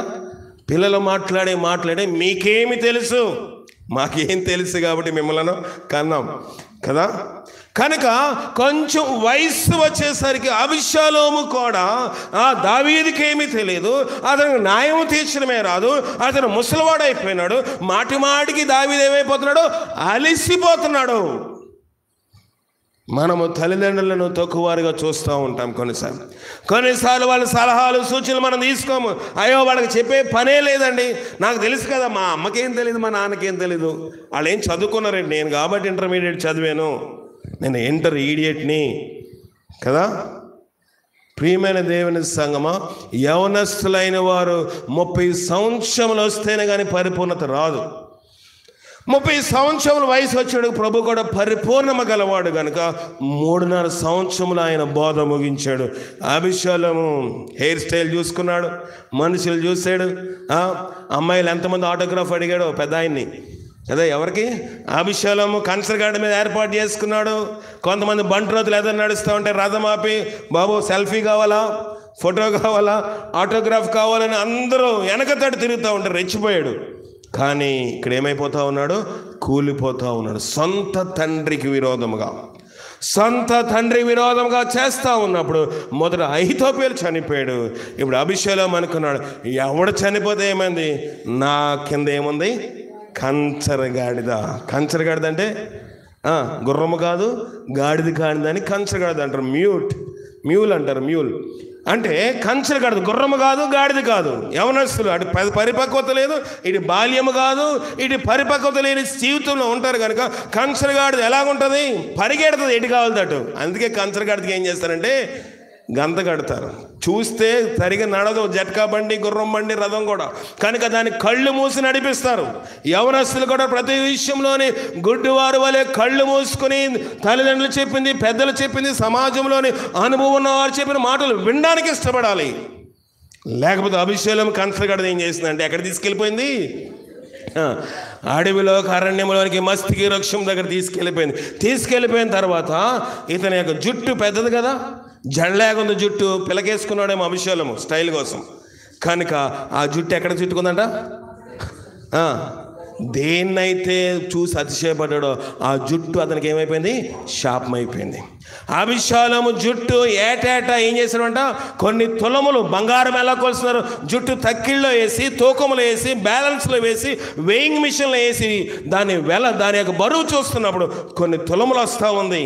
ఆ జుట్టు ఏటేటా కట్ చేసేవాడు. ఎప్పటికప్పుడు నెలకు 2 సార్లు, ఒకసారి బార్బర్ షాప్కి వెళ్ళి కట్ చేసుకునేవాడు కాదు. ఎందుకంటే జుట్టు ఎక్కువ ఉంది, నాకు ఆడవాళ్ళకి పెరుగుతుంది, మీరు నూనె రాసుకుంటే పెరుగుతుంది, కానీ నేను నూనె రాసుకోకపోయినా పెరుగుతుందని సమాజానికి చూపించడం కోసము సంవత్సరానికి ఒకసారే క్రాఫ్. ఎవరికి? అబీషాలోముకి. ఆ జుట్టు ఏమైందంట? మస్కి వృక్షానికి చుట్టుకుపోయిన తర్వాత మనోడు ఎక్కడ వేలాడుతున్నాడు? ఆకాశానికి భూమి మధ్య వేలాడుతున్నాడు. నమ్ముకున్న కంచరగాడిద ఏమైపోయింది? సాగిపోయింది, వెళ్ళిపోయింది. ఉన్నదా? అయ్యో మా యజమానుడు పైన వేలాడుతున్నాడు అని అరిసిందా? అరవదు. నీ స్నేహితులు నీకు సలహాలు ఇచ్చేవారు అలాంటి వారే ఉన్నారేమో. నువ్వు నమ్ముకున్న వాళ్ళు అలాంటి వాళ్ళు యవనస్తులు కానీ, పెద్దలు కానివ్వండి, చిన్నలు కానివ్వండి, మనం ఎవరు నమ్ముకుంటున్నాం? కంచరగాడిద లాంటి మనుషులనా, అహీతోపెలు లాంటి మనుషులనా? మనము దేవునికి, దేవుని సన్నిధికి, దేవుని వాక్యమునకు, దేవుని యొక్క సంఘమునకు, నీ యొక్క కాపరికి, నీ దైవజనికి దూరం చేస్తావని నమ్ముకుంటున్నావా? అబీషాలోము జీవితం ఒక హెచ్చరిక.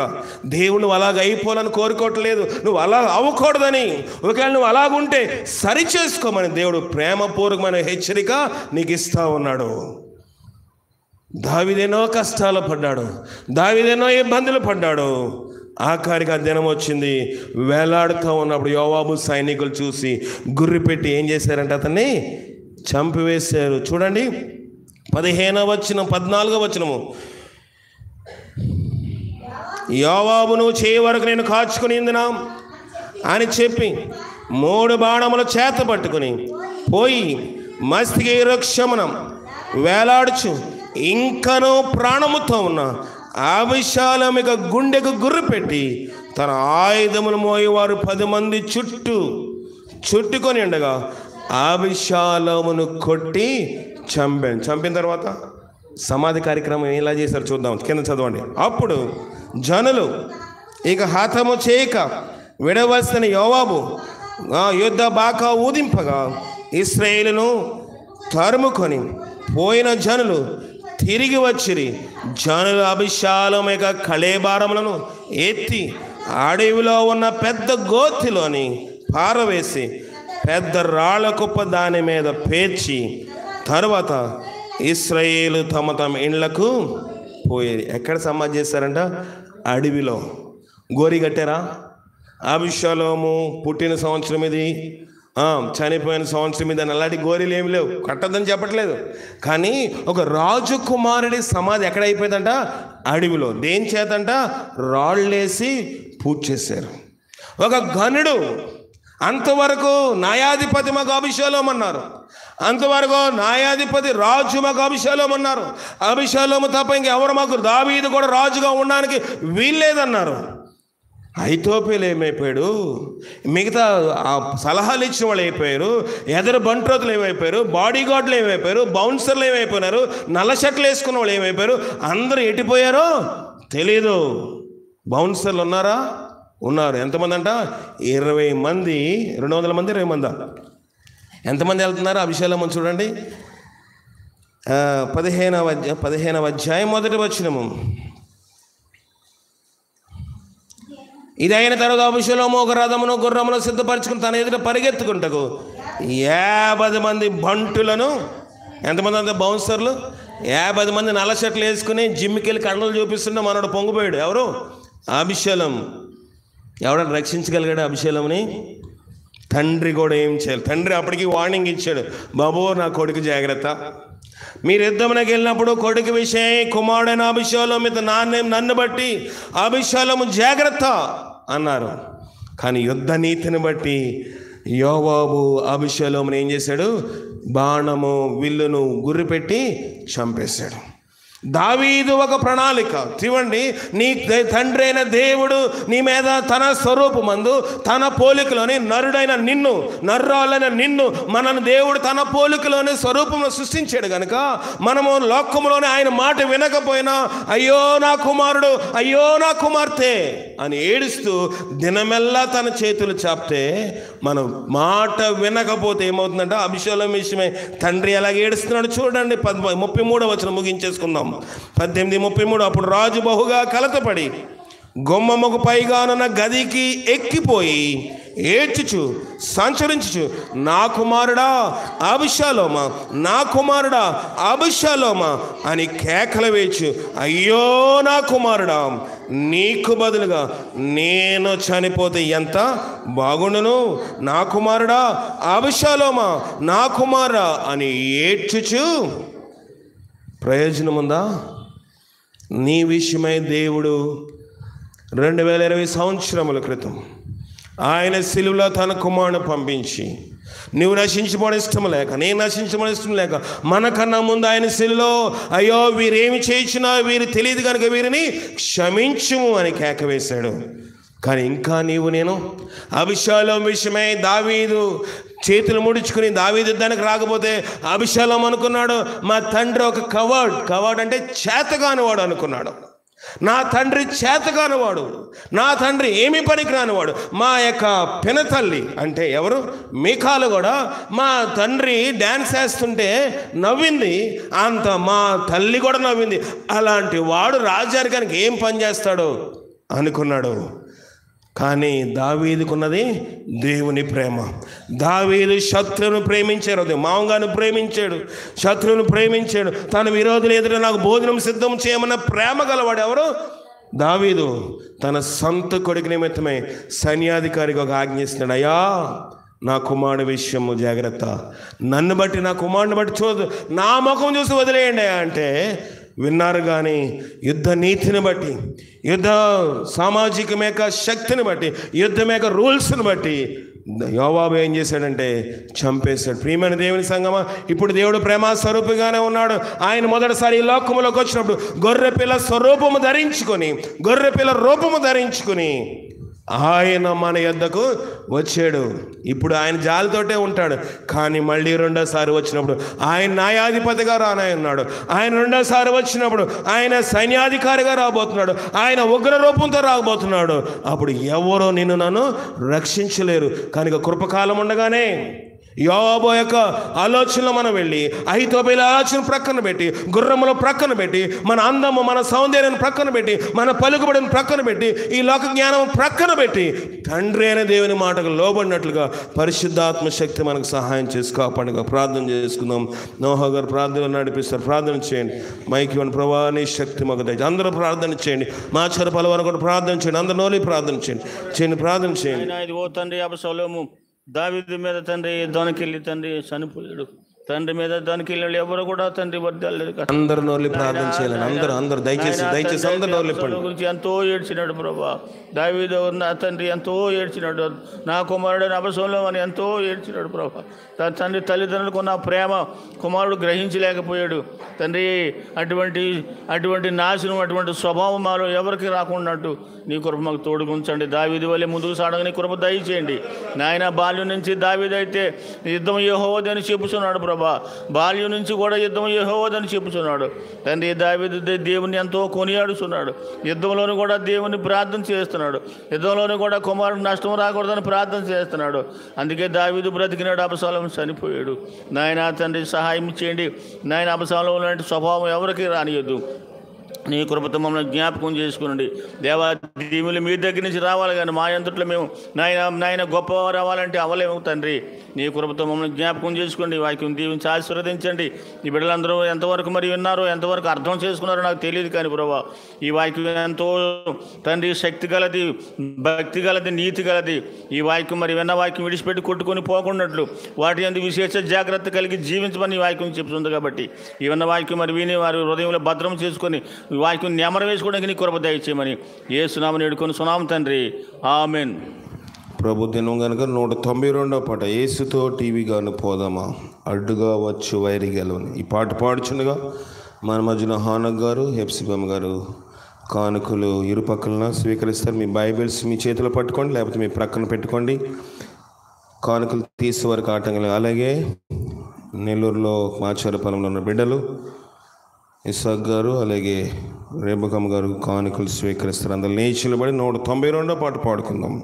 యేసుతో టీవీ గాను పోదామా.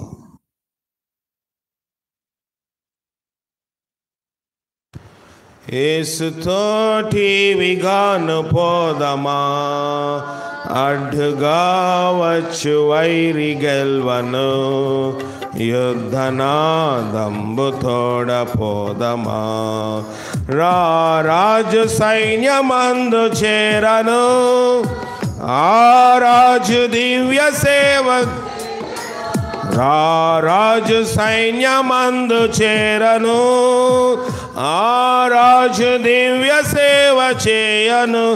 యేసు రాజు ముందుగా ధ్వజము పట్టి నడవగా, యేసు రాజు ముందుగా. యేసుతో టీవీగాను వెడలను, యేసుతో టీవీగాను పోదమా, అడ్డుగా వచ్చు వైరి గెల్వను, యుద్ధనాదంబు తోడం. విశ్వాస కవచమును ధరించుచు, ఆ రాజు నాజ్ఞమదిని నిల్పుచు. విశ్వాస కవచమును ధరించుచు, ఆ రాజు నాజ్ఞమదిని నిల్పుచు. అనుదినంబు శక్తిని పొందుచున్న వారమై, అనుదినంబు పొందుచున్న వారమై, యేసుతో టీవీగాను వెడలను, యేసుతో టీవీగాను పోదమా. అడ్డుగా వచ్చు వైరి గెల్వను, యుద్ధనాదంబు తోడ పోదము. దయచేసి కూర్చోండి. శోధనలు మనల చుట్టి వచ్చినా, సాతాను అంబులెన్ని తగిలినా. శోధనలు మనల చుట్టి వచ్చినా, సాతాను అంబులెన్ని తగిలిన భయము లేదు మనమిక ప్రభుని చెంతనందుము. భయము లేదు మనమిక ప్రభుని చెంతనందుము. యేసుతోటి విగాను వెడలను, యేసుతోటి విగాను పోదమా. అడ్డుగా వచ్చు వైరి గెల్వను, యుద్ధన దమ్ముతోడ పోదమా. యవనస్తులు, ఓ యువతి యువకులార చేరు, శ్రీ యేసు రాజు వార్త చాటుడి. అందరూ, ఓ యువతి యువకులార చేరుడి, శ్రీ యేసు రాజు వార్త చాటుడి. లోకమంత ఏకమై లోకనాథు గెల్వను, లోకమంత ఏకమై లోకనాథు గెల్వను. సాధనం బెవరు నీవు నేనేగా, యేసుతోటి విగాను పోదమా. అడ్డుగా వచ్చు వైరి గెల్వను, యుద్ధనాదంబుతోడ పోదమా. యుద్ధనాదంబుతోడ పోదమా. రెండవ ప్రకటన చదువుతాము. పెళ్లి కార్డు ఇస్తారా? నాకు ఇంకా పెళ్లి కార్డు ఇవ్వలేదు. పెళ్ళికి రావాలా? ఇస్తే చదువుతాను. తెలదా? సరే, నేను వాట్సాప్లో చూస్తాను పెళ్లి కార్డు. సరే, మరి ప్రేమల శ్రీని యొక్క దారిలో ప్రేమల, అలాగే శ్రీ గారి యొక్క కుమార్తె విజయ్ కుమారి యొక్క వివాహము గనుక పెద్దలు దైవజనులు వచ్చే మాసము 12వ తారీఖున అంటే గురువారము వివాహం చేయడానికి నిశ్చయించున్నారు. పెండ్లి కుమారుడు సామ్యుయల్ రాజ్, పెందుర్తి వాస్తవ్యులు, సుజాత నగర్, విశాఖ జిల్లా. కనుక వీరిద్దరి వివాహము జరగకూడదని, ఏదైనా ఆటంకం ఉంటే వివాహము లోపు తెలియచేయాలని దైవజనుడిగా ప్రకటన చేస్తూ ఉన్నాను. కనుక వివాహం కోసం మనం అనేదేళ్ళ నుంచి ప్రార్థన చేస్తూ ఉన్నాము. మీరందరూ ప్రార్థన చేయండి. ముఖ్యంగా 11వ తారీఖు ఇక్కడ అందరికీ విందు ఏర్పాటు చేశారు. ఏ విందు? ప్రేమ విందు. ప్రధాన కార్యక్రమం ఉంటుంది కనుక పాటలు పాడేవారు, ఆర్కెస్ట్రా అది ఉంటుంది కనుక సిద్ధపడండి. కనుక 10:30 అంటే 10:30కి స్టార్ట్ చేస్తాము. మరి అన్యులు ఎక్కువ మంది వస్తారు కనుక 12 గంటలకు ఖచ్చితంగా ముగించి భోజనానికి మనం సమయం ఇవ్వాలి. కనుక మళ్ళీ పెండు కుమార్తెను ఇక్కడి నుంచి వాళ్ళు తీసుకుని వెళ్తారు కనుక దాని నిమిత్తమే ప్రార్థన చేయండి. వచ్చే నెల 11 బుధవారము ఉదయకాలం మందు మన శ్రీను గారు అలాగే ప్రేమల దారుల వారి కుటుంబస్తులు వారి యొక్క ఇంటి దగ్గర ఈ కార్యక్రమం జరుగుతుంది. దీని విషయమై జ్ఞాపకం ఉంచుకోండి. రెండవది, మాచర్ల వారిపాల వారు వినాలి. ఈ గురువారము సామ్యుయల్ అలాగే వారి యొక్క సతీమణి వారి యొక్క వివాహ దినము కనుక మరి దేవుడు వారిని సంతోషంగా ఉంచిన కారణంగా వారు స్తుతికోటికి ఏర్పాటు చేసుకొని గురువారము సాయంత్రము ప్రార్థన కూటమి ఏర్పాటు చేసుకున్నారు. పెళ్లి రోజు కనుక 7:30 గంటలకు ఈ కూటమి ఉంటుంది కనుక కూటమి నిమిత్తం అందరూ ప్రార్థన చేసి వర్షం లేకుండా సాయంకాలం మందు మంచి వాతావరణం అనుగ్రహించలాగా ప్రార్థన చేయండి. వచ్చిన వారికి కూడా భోజనం ఏర్పాటు వారు చేస్తూ ఉన్నారు, విందు ఏర్పాటు చేస్తున్నారు. స్తుతి కూటము విందు ఉంటుంది కనుక మీరు భోజనం వండుకునే పని లేదు కనుక పెందలాడి అందరూ 7:30కు రండి. కనుక దాని విషయంలో పాల్గొనండి.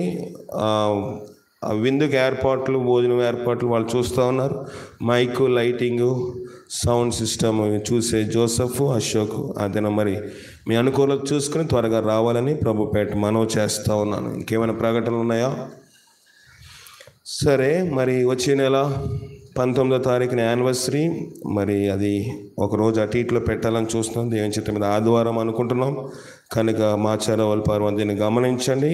19 గురువారం కనుక అందరూ పనిపాట్లకు ఉద్యోగానికి వెళ్తున్నారు కనుక దేవుని చిత్తం అయితే 4వ ఆదివారం కానీ 3వ ఆదివారం కానీ దాన్ని ఏర్పాటు చేస్తాము. దాన్ని త్వరలో తెలియజేస్తాము కనుక మాచారవల పాలువారు దాని విషయమే గమనించి ప్రార్థన చేసుకోవాల్సిందిగా మనం చేస్తున్నాను. ప్రార్థన చేసుకుందాం. చిన్న ప్రార్థన మన జోసెఫ్ గారు చేస్తారు. పందిరి జోసెఫ్ గారు చిన్న ప్రార్థన చేయండి. చిన్న ప్రార్థన మైకి అంటారుగా, చిన్న ప్రార్థన చేయండి. పరిశుద్ధుల ప్రభా ఆరాధండి కాపాడండి ప్రభా.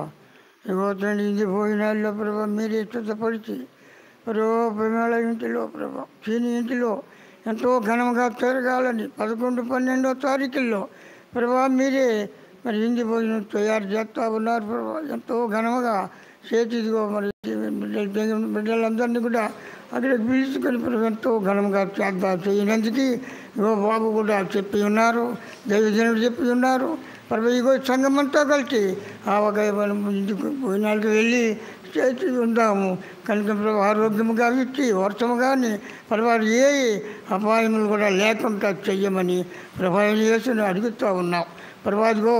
మా యేసు ప్రభు తప్ప మాకు ఎవరో దిక్కు లేరు, అయినా మాకెవరు కాపాడలేరు. కానీ ఈయన ప్రభు ముందు నడిచి వెనక ముందు ఆయన నడిచి ప్రభుత్వ పెళ్లి కొడుకు పెళ్లి కూతురు చుట్టాలు పొట్టాలు ఏ గందరగోళం లేకుండా అక్కడ చెయ్యమని దేవుని అడుగుతూ ఉన్నాం ప్రభా. నేను కానీ సంఘము కానీ ఏకమై అడుగుతూ ఉన్నాం ప్రభా. నిజంగా తండ్రి దేవుని కుమారుడు ప్రభా తండ్రి సేవకుడైన ప్రభు బాబును కూడా ఎంతో మరి ఈ సంఘంలో మరి యొక్క చెప్పుకుంటూ ఉన్నారు కనుకను వారిని వారి కుటుంబాన్ని అక్కడికి చేర్చి ఇగో నిజంగా అమ్మగారిని కూడా తీసుకొచ్చినట్టుగా సాయం చేయండి ప్రభు. అయినా ఇగో తండ్రి ఎంతో సంతోషజనము వచ్చినట్లుగా ఆ అమ్మగారు వచ్చి ఎంతో జీవనకరమని మేము ఆశిస్తూ ఉండు ఈ ప్రార్థన మేము ముగించుకుంటా ఉన్నాం తండ్రి. ఆమేన్. వందనాలు బాబు. మహాపరిశుద్ధుడు అయిన తండ్రి నీ పాదములు కొందనాలు తీయబడిన కానుకని సేవ మహిమతో ఉపయోగపడే కృప దయచేయండి. తీసుకొచ్చిన దశింభాగములను కానుక బియ్యములను ఇతర ప్రతిష్టార్పణలను ప్రథమ ఫలమును కూడా మీరు దీవించి బలపరచు. అన్నిటికంటే ముఖ్యం హృదయం మీకు ఇచ్చే భాగ్యము దయచేయండి. ఈ వారం అంతా మమ్మల్ని కాచి కాపాడి భద్రపరచు దేవ. ఈ మాసం ఆఖరి వారంలో ఉన్నాం. ఇంకా త్వరలో దేవా తండ్రి ఆగస్టు విడిచిపెట్టి సెప్టెంబర్ మాసము వచ్చి ఆదివారం మొదటి దినము సెప్టెంబర్ మాసంలో మేము కలుసుకొని చుండగా నీ సహాయం కాపుదలు దయచేయండి. నూతనంగా వచ్చిన బిడ్డలు కూడా మీరు జ్ఞాపకం చేసుకొని గురువారం జరనయ్యున్న స్థుతి కూటము వివాహ దినం సందర్భంగా సామ్యాల వారి కుటుంబంలో వివాహ దినం ఏర్పాటు చేసుకుని స్థుతి కూటం ఏర్పాటు చేసుకుని సంఘమును పిలిచి దేవతలు విందు కూడా ఏర్పాటు చేస్తున్నారు. ఆ విషయంలో కొన్ని గొప్ప కార్యం మీరు జరిగించి వారు ఖర్చుపడిన దాంట్లో ప్రయాసపడిన దాంట్లో రెట్టింపు ఆశీర్వాదం బిడ్డలకు మీరు దయచేయండి. మా చిరుపల్లం జరనయ్యన యానివర్సరీని కూడా జ్ఞాపకం చేసుకుని ఇక్కడ దేవతండి ప్రధాన కార్యక్రమం 12వ తారీఖు వివాహ కార్యక్రమంలో కొన్ని సహాయం నీ కాపుదల ఉంచి బలపరిచి మేము మా గృహాలు వెళ్ళొచ్చిన క్రీస్తు సన్నిధి మాతో తీసుకుని వెళ్ళమని మా ప్రభువును రక్షకుడైన క్రీస్తు ద్వారా అడిగి వేడుకొని చిన్నాం పరమ తండ్రి. ఆమేన్. మన పరమ తండ్రి అయిన దేవుని యొక్క ప్రేమ, కుమారుడైన యేసుక్రీస్తు వారి యొక్క కృప, పరిశుద్ధాత్మిక నిన్ను సహవాసము ఇప్పుడు ఎల్లప్పుడూ అభిషేకంలో వలె కాక దావీదు వలె తగ్గింపు హృదయంతో జయం పొందే భాగ్యం అందరికీ దయచేసి కాపాడని గాక. ఆమేన్. అందరికీ వందనాలు. సెలవు తీసుకుందాం.